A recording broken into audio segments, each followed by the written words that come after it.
Hello students, welcome to my Nurture. मैं हूं कृष्णा। कैसे हैं आप सब लोग? मस्त, बढ़िया। तो चलिए स्टार्ट करते हैं आज हम लोग फार्माकोथेरेपेटिक्स का नेक्स्ट चैप्टर 2B है ना। मैंने पहले भी कह चुका हूं, कंफ्यूज नहीं करना। जो पीसीआई का सिलेबस है, ठीक है ना, ओरिजिनल सिलेबस, वहां पे जो हेडिंग है हमारे पास वो क्या है? 2B की है, जिसके अंदर हम लोग रेस्पिरेटरी सिस्टम के बारे में, उसकी फार्माकोथेरेपेटिक्स के बारे में पढ़ेंगे, उसकी डेफिनेशन, एटियोलॉजी, पैथोजेनेसिस, तमाम चीजें। ठीक है, इसके अंदर दो है हमारे पास, एक अस्थमा है और एक सीओपीडी है। दो डिजीज हैं रेस्पिरेटरी सिस्टम के अंदर। तो हम लोग क्या कवर करने वाले हैं अभी इस लेक्चर में? अस्थमा को। स्टार्ट करें तो अस्थमा क्या है? सुना सब लोगों ने होगा, कोई ना कोई उसको अस्थमा अस्थमा अस्थमा अस्थमा सुना होगा। सांस फूल जाती है, खांसी आती है ना, कफ आ जाता है। तो यस, यही है अस्थमा।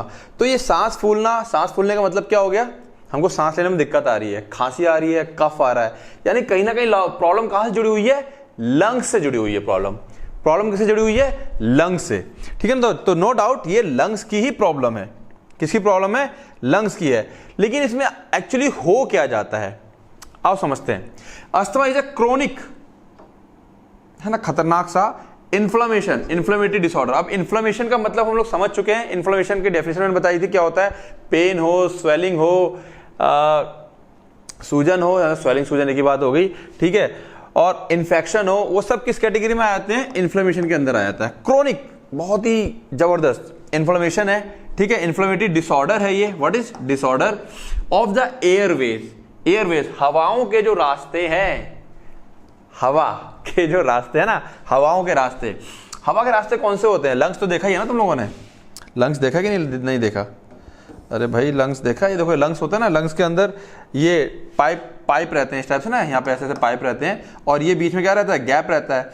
ये जो रास्ते हैं ये वाले, ये रास्ता किसका है? एयरवेज कहलाता है, हवाओं के रास्ते। इन्हीं से हवा होके कहाँ पहुंचती है? अल्टीमेटली ऐसी जाती हुई ये एल्वुलाई के अंदर पहुंचती है। बात समझ में आ रही है?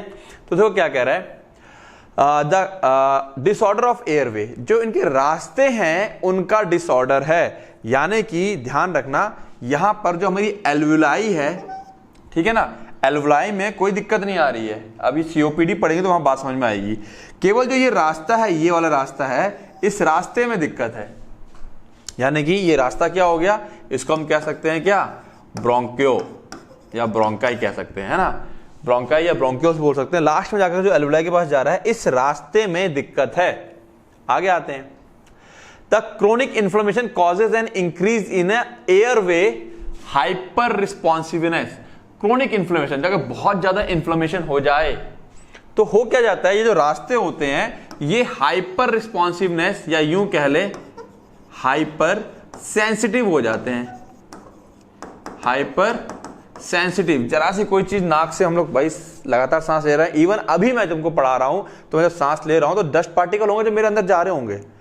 छोटा सा भी डस्ट पार्टिकल अगर जहां लंग्स में पहुंचा तो इन्फ्लेमेशन की वजह से क्या कर देता है? वो अटैक कर देगा। वो अटैक करने का मतलब क्या है? लगातार सांस फूलने लगेगी, या यहाँ पे और ज्यादा इन्फ्लेमेशन बढ़ जाएगा, ठीक है, सांस लेने में दिक्कत आएगी, कफ आने लगेगा, ये तमाम चीजें। तो हाइपर रिस्पॉन्सिवनेस या hyper sensitive, that leads to recurrent मतलब बार बार, लिख लो, रिकरेंट मतलब बार बार, एपिसोड्स ऑफ वीजिंग, ब्रीथलेसनेस, है ना। वीजिंग मतलब जो सीटी जैसी आवाज आती है, सांस लेते हैं जी कैसी आवाज आती है।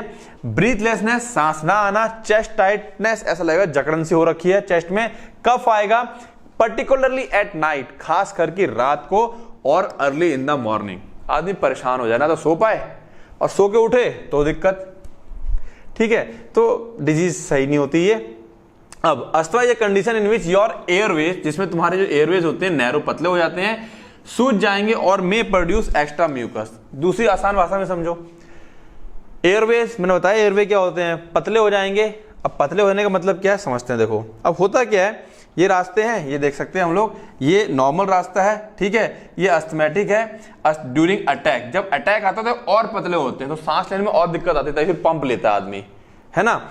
ये नॉर्मल कंडीशन, रास्ता पतला हो गया ये, ठीक है। ये क्या देख सकते हैं हम लोग, यहाँ पर क्या है? म्यूकस आना स्टार्ट हो जाता है। ये जो लेयर है ये वाली, ये देख रहे हो अंदर तक बढ़ गई है ये, है ना। ये जो लेयर है मसल्स है ये अंदर तक बढ़ गई है ये, ठीक है, जिसकी वजह से क्या हो गया है, रास्ते पतले हो गए हैं, म्यूकस बढ़ जाता है। तो एयरवे रास्ते क्या हो जाते हैं, पतले हो जाते हैं। सूजने का मतलब क्या है, ये जो बीच की मसल्स होती हैं, ये जो मसल्स होती है, ये मसल क्या करती है, सूज जाती है, स्वेल कर जाती है, जिसकी वजह से रास्ता पतला हो जाएगा।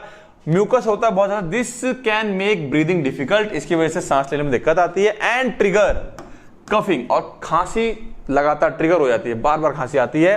अब विस्लिंग साउंड, CTSE है ना, sound wheezing when you breathe out and shortness of breath, सांस ना ले पाना या जब सांस लोगे तो CTSE आवाज आती है। तो कॉमन है अस्थमा, ठीक है, ये कॉमन अस्थमा नहीं, मतलब ये जो प्रॉब्लम है शायद देखी भी होगी, जब किसी कोई बच्चा होता है, खासकर बच्चों में तुम लोगों ने देखा होगा, ये बच्चों जब कफ हो जाता है बहुत ज्यादा, उसको अस्थमा नहीं होगा, कफ हो गया, जकड़न लग गई सर्दी की वजह से, फिर वो सांस लेता है, CTSE बचती है।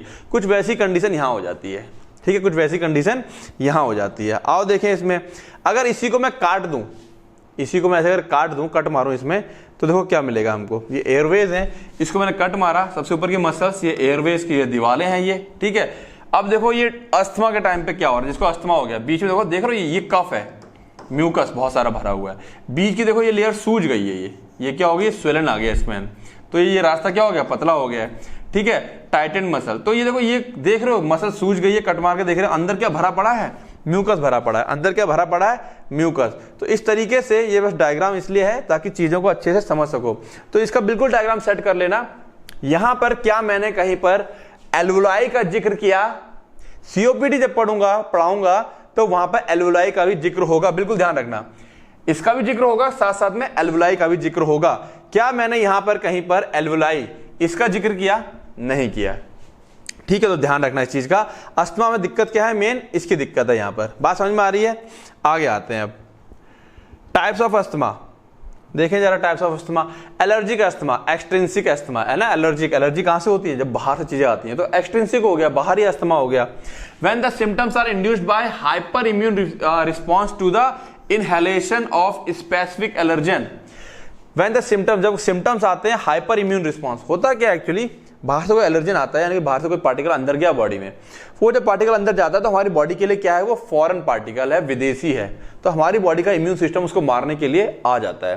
लेकिन हमारी बॉडी का इम्यून सिस्टम इतना ज्यादा हाइपर हो जाता है, इतना हाइपर हो जाता है, ढेर सारा, खास करके हिस्टामीन क्या रिलीज करता है, एक केमिकल होता है ना, हिस्टामीन नाम का केमिकल होता है, और भी केमिकल्स होते हैं, ठीक है, हिस्टामीन से समझाता हूं तुम लोगों को, हिस्टामीन तुम लोगों को जाना पहचाना है। हिस्टामीन नाम का केमिकल इतना ज्यादा रिलीज कर देता है, इतना ज्यादा रिलीज कर देता है, ठीक है, जिससे कि ये हिस्टामीन हमारे सेल्स में आगे स्टोर होने लगता है, और वो जो एक्स्ट्रा हिस्टामीन आ गया है, अब वो हमको खुजली और खांसी पैदा कर देता है। वो हिस्टामीन पैदा कर रहा है, ध्यान रखना, जो हमने एलर्जन गया, डस्ट पार्टिकल गया, उसने पैदा नहीं किया, उसकी वजह से हाइपर इम्यून सिस्टम ने जो केमिकल निकाला अपने अंदर से, वो केमिकल इतना ज्यादा हो गया कि वो दिक्कत देता है हमारी बॉडी को, ठीक है ना। Inhalation of species allergen, allergen मतलब जो एलर्जी को क्रिएट करे। अब इसकी वजह से हिस्टामिन एक्स्ट्रा आ गया है, तो हम लोग क्या खाते हैं, एंटी हिस्टामिन खाते हैं, ठीक है। आगे आते हैं, type 1 immediate hyper sensitivity reaction is the basis of IgE, ठीक है ना, जो IgE की बात कर रहा हूं मैं, ये उसी के जो एंटीबॉडीज बहुत ज्यादा निकल आती है तुरंत, जो IG है ना बॉडी में, जैसे एलर्जन आया तुरंत IgE निकल के बाहर आती है एकदम से, और एकदम से हमको रिएक्शन स्टार्ट हो जाती है। नॉन एलर्जिक अस्थमा या इंट्रिंसिक अस्थमा, यहां हमको बाहर से दिक्कत नहीं है कोई भी। This type of asthma is triggered by the presence of irritants in the air that are not related to allergies, allergy से रिलेटेड नहीं है, और कुछ चीजें मौजूद है एयर में जिसकी वजह से हो रहा है। This irritant stimulates parasympathetic nerve fibres, समझ रहे हो, ये एलर्जी मतलब हमारे लंग्स में दिक्कत नहीं कर रही है, ये क्या कर रही है, हमारे पैरासिम्पैथेटिक स्टिमुलेट करती है पैरासिम्पैथेटिक नर्व फाइबर को in the airways, causing bronchoconstriction and inflammation. तो देखो यहां से एक बात बच्चों समझ लो, ब्रोंकोकॉन्स्ट्रिक्शन हो जा रहा है, यानी कि हमें कौन सी दवाई लेनी है जो ब्रोंकाई को रिलैक्स करे, मसल्स को रिलैक्स करे। अब आइडिया लगा लो, हम लोगों ने जो पढ़ रखे हैं क्या, फर्स्ट ईयर में पढ़े हुए हमने, कि कौन से ड्रग्स हैं, सिंपैथेटिक, पैरासिम्पैथेटिक, ठीक है ना, adrenergic, non adrenergic, cholinergic, non cholinergic, कौन से लेने होंगे, आंसर करना मेरे को, कौन से डायलेटर होते हैं, मसल्स को रिलैक्स करेंगे, ठीक है ना। यहां से आइडिया लग जाएगा हमको, थोड़ा सा दिमाग से चलोगे तो पढ़ते पढ़ते बातें आ जाएंगी। एंड देन इन्फ्लेमेशन, तो यहां पर हो क्या रहा है, पैरासिम्पैथेटिक नर्व एंडिंग की फाइबर्स जो है वो स्टिमुलेट हो जा रही है। देखो यहाँ पे हिंट भी मिल गई तुम लोगों को, कमेंट करना मेरे को फटाफट कि बताओ कौन सी मेडिसिन ली जाएगी, ठीक है ना। उसी इसकी भाषा में बताना, एडिनर्जिक, एंटागोनिस्ट या सिंपैथोमिमेटिक, इस तरह से मेरे को इंडिकेट करके हिंट करोगे किसमें, कमेंट के अंदर। अब देखो जरा, this irritant stimulate parasympathetic nerve fibre in the airways causing bronchoconstriction. ये जो इरिटेंट होते हैं जो एयर में पाए जाते हैं, ये लंग्स में कुछ नहीं करते लेकिन हमारे नर्व फाइबर पे जाके अटैक करते हैं, उसको स्टिमुलेट कर देते हैं। अब मिक्स्ड की बात करें तो दोनों का कॉम्बिनेशन होता है, ठीक है, एलर्जिक और नॉन एलर्जी का। This is the most common form of asthma, ये सबसे ज्यादा कॉमन फॉर्म ऑफ अस्थमा है। Cough variant asthma, cough variant का मतलब क्या है, this does not have the classic symptoms of asthma such as wheezing and shortness of breath, instead it is characterized by one symptom, a persistent dry cough, लगातार dry cough, सूखी खांसी आती रहेगी, इसमें बाकी कोई हमें सिम्टम्स नजर नहीं आते हैं। एक्सरसाइज इंड्यूस अस्थमा, एक्सरसाइज करोगे तो ड्यूरिंग एक्सरसाइज या एक्सरसाइज के बाद आपको अस्थमा हो सकता है। नॉक्ट्यूर्नल अस्थमा, रात वाला, characterized by symptoms that gets worsen at night, रात के समय जो क्या होता है दिक्कत ज्यादा पैदा करता है। Those who suffer from nocturnal asthma, nocturnal मतलब होती है रात, can also experience symptoms any time of the day. जिनको नॉक्ट्यूर्नल है उनको रात को तो होती है, दिन में भी किसी भी टाइम उनको अस्थमा का अटैक आ सकता है। ऑक्यूपेशनल अस्थमा, ऑक्यूपेशन की वजह से, जो उनका काम धंधा है, ग्राइंडिंग कर रहे हैं, कहीं पे डस्ट पार्टिकल, सीमेंट फैक्ट्री में काम कर रहे हैं, डस्ट जा रहा है नाक में, उसकी वजह से अगर होता है तो। Induced by triggers that exist in the persons work place, person की जगह पर जब एलर्जेंस मौजूद होंगे तो वहां से ट्रिगर हो जाता है, इंक्लूडिंग टेक्सटाइल, कपड़ा हो गया, फार्मिंग एंड वुड वर्किंग, कहीं से भी हो सकता है जहां पे वो काम करता है, काम की जगह पे जाते ही उसे छींके आना, एलर्जी आना स्टार्ट हो जाती है, यानी कि उसे ऑक्यूपेशनल अस्थमा है। क्लियर है। ये गलत लिख दिया, एटियोलो कर दिया, एटियोपैथोजेनेसिस, ठीक है। तो एटियोलॉजी की बात कर ले, क्या क्या इसके कारण होते हैं, तो हम कारण तो लगभग समझ में आ ही गए हैं। ट्रिगरिंग फैक्टर कौन कौन है, एलर्जन इनहेलेशन, कोई एलर्जन हमने ले लिया, एलर्जन मतलब जो एलर्जी को कॉज करे, एलर्जन मतलब जो एलर्जी को क्रिएट करे। एनिमल, हाउस डस्ट, कॉकरोच और पोलन। एनिमल कैसे भाई, कुत्ता बिल्ली है, उसका जो डस्ट पार्टिकल होते हैं, उसके बाल डेंडर वगैरह रहते हैं, वो हमारे घरों में आ जाते हैं, कई बार वो वहां से हमारे नाक में पहुंचते हैं। घर की डस्ट हो सकती है। कॉकरोच, कॉकरोच की बीट वगैरह हो सकती है, जो कॉकरोच हम लोग खाते हैं थाली वगैरह में रह जाती है। पॉलन ग्रेन्स तो हवा में मौजूद ही होते हैं। एयर पॉल्यूटेंट, एग्जॉस्ट फ्यूम, धुआं, परफ्यूम, कई बार परफ्यूम लगा लो तो कुछ लोगों को छींके आना स्टार्ट हो जाती होंगी, एलर्जी है उसको, लेकिन अस्थमा नहीं है, एलर्जी है, तो परफ्यूम भी करता है, वहां से उदाहरण दे रहा हूं मैं। ऑक्सीडेंट्स, सिगरेट स्मोक, कई लोगों को स्मोकिंग से बहुत ज्यादा दिक्कत रहती है।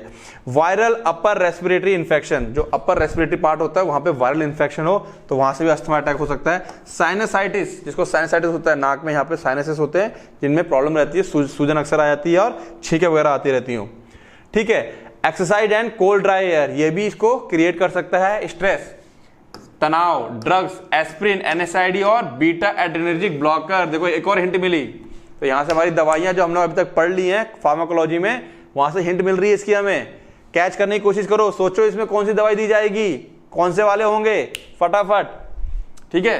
तो ये ड्रग, ये इसका मतलब ये क्या कर रहे होंगे, बीटा एड्रेनर्जिक ब्लॉकर, ये हमारा कॉन्स्ट्रिक्ट करने का काम कर रहे होंगे, हमको फैलाना है। बात समझ में आ रही, तो हिंट दे दी मैंने, ठीक है। उसके बाद ऑक्यूपेशनल एक्सपोजर, मेटल सॉल्ट हो सकता है, वुड एंड वेजिटेबल डस्ट हो सकता है, इंडस्ट्रियल केमिकल एंड प्लास्टिक्स हो सकता है, मतलब इसमें कुछ भी लिखो, मन है तुम्हारा।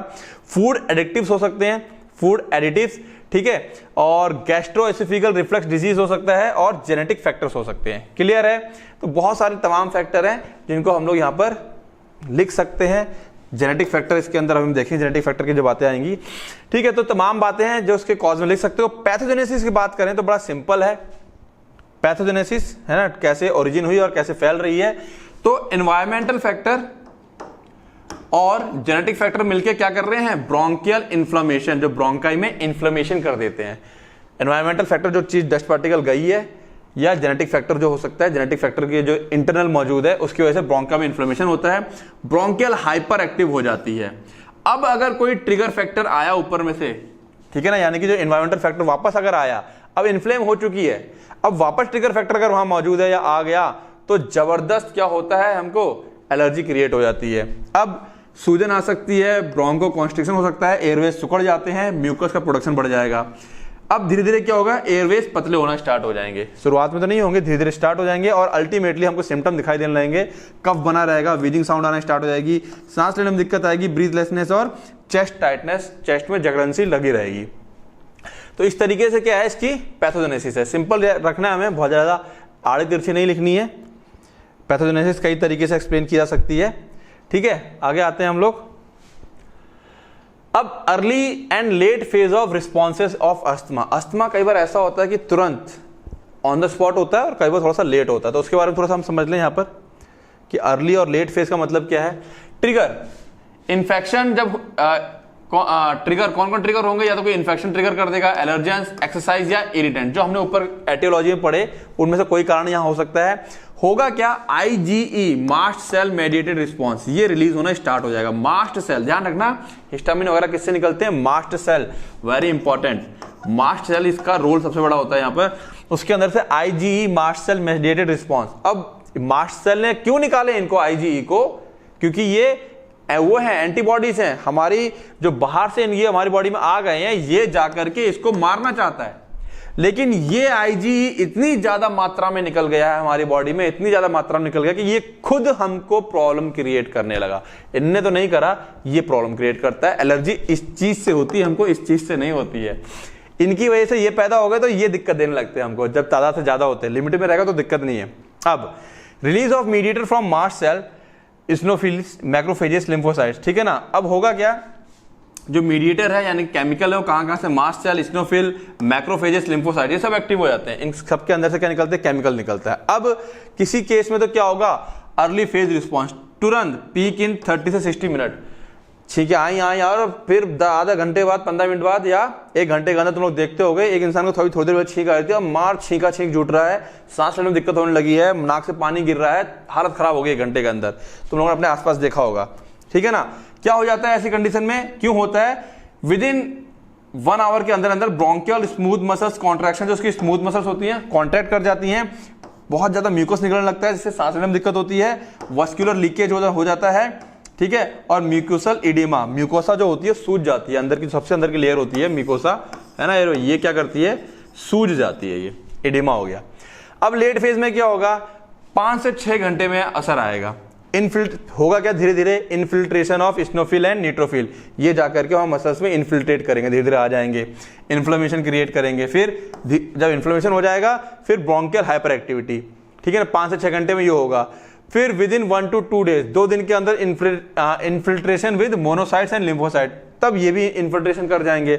अब कहीं जाकर के फिर क्या होगा, obstruction of a large and small Airways. अब ये कंडीशन हो चाहे ये कंडीशन हो, दोनों क्या करेंगे फाइनली, क्योंकि म्यूकस आ चुका है, स्वेलिंग हो चुकी है, तमाम चीजें ऑब्स्ट्रक्ट कर देंगी, ब्लॉक कर देती हैं लार्ज एंड स्मॉल एयरवेज को, जो छोटे मोटे और पतले रास्ते हैं, एयर वहां पे कैद हो जाती है, ट्रैप हो जाती है। रेस्पिरेटरी एसिडोसिस, ठीक है ना, एसिडोसिस, हाइपोक्सेमिया, अब सांस लेने में दिक्कत होने लगती है और रेस्पिरेटरी एसिडोसिस हो जाती है, एसिडोसिस समझते हो ना, एसिड का बढ़ना।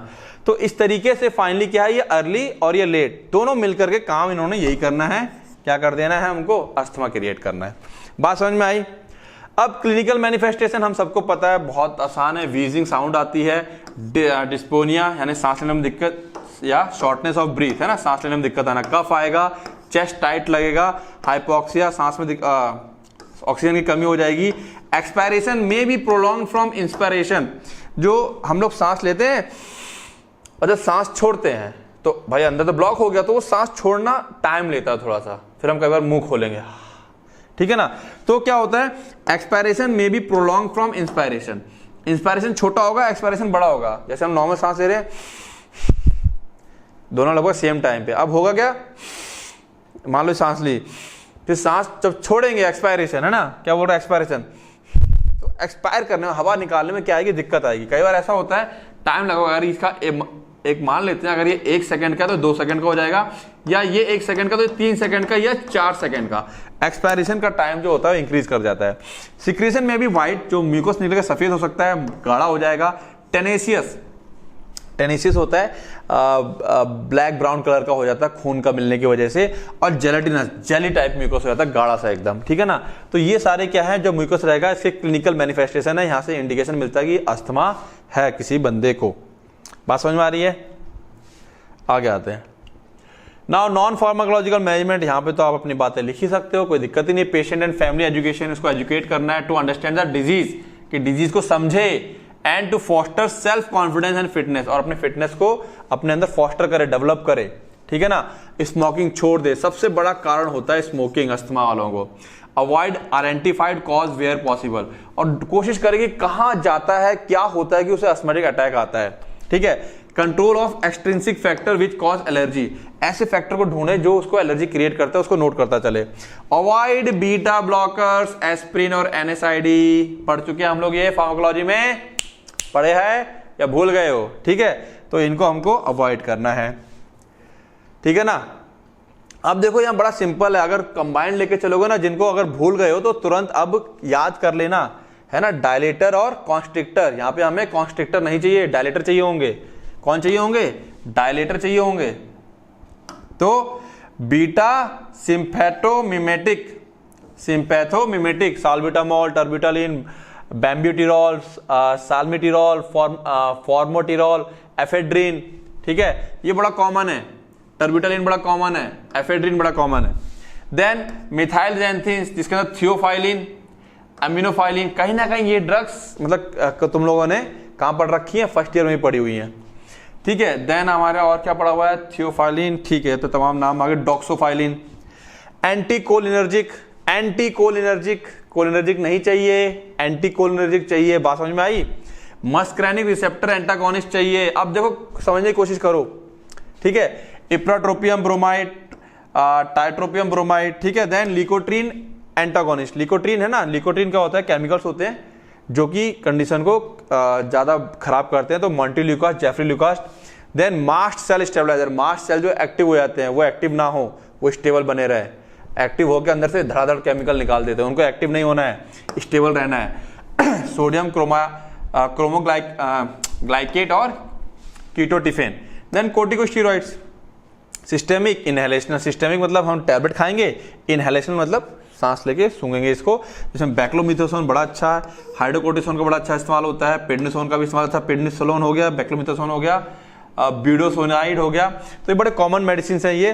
देन एक आता है एंटी आईजीई एंटीबॉडी, ओमालीजुमाब, ठीक है, बड़ा जैसा नाम है, एक ही है, ओमालीजुमाब। तो ये तुम्हें क्या करने हैं? 1 2 3 4 5 है, 5 में सबके 2 ड्रग्स याद रखोगे और हमारा क्या हो जाएगा? फार्माकोलॉजिकल मैनेजमेंट खत्म हो जाएगा। बात समझ में आ रही है? और ये हमारा लेक्चर आज का खत्म हो गया, ठीक है ना। तो बच्चों पढ़ते रहो, रिवाइज करते रहो। अब जो आगे की पढ़ाई है वो पूरी आपके रिवीजन पे टिकी हुई है। बहुत ठंडे दिमाग से पढ़ो। फिर एक चीज बता रहा हूं, जो चीज टफ लगती है उसको बार बार रिवाइज करना है, और जो चीज टफ लगती है कोशिश करो उसके नोट्स सर के सामने रखो सोते वक्त, और जब उठो तो फ्रेश माइंड से सबसे पहले उस चीज को पढ़ो, पक्के से याद होगी, गारंटी है मेरी। समझ रहे हो बात को? जो चीज टफ लग रही है, याद नहीं हो रही, 2-3 दिन हो गए, उसको अपने सिराने रखो सर के पास सोते वक्त, और जैसे ही उठो, चाहे सुबह उठो या दोपहर में सो रहे हो, दोपहर में सोने के बाद उठ रहे हो, तुरंत 15 से 20 मिनट देख लो उसको, टॉपिक को, पक्के से याद हो जाएगा वो, है ना। और बाद बाकी हेल्प करने के लिए अपना माइंड नर्चर ऐप है ही, ठीक है, तो इसकी हेल्प ले सकते हो आप लोग और अपनी पढ़ाई को बहुत बेटर कर सकते हो, ठीक है ना। तो क्या करना है? पढ़ते रहना है और रिवाइज करते रहना है। All the best.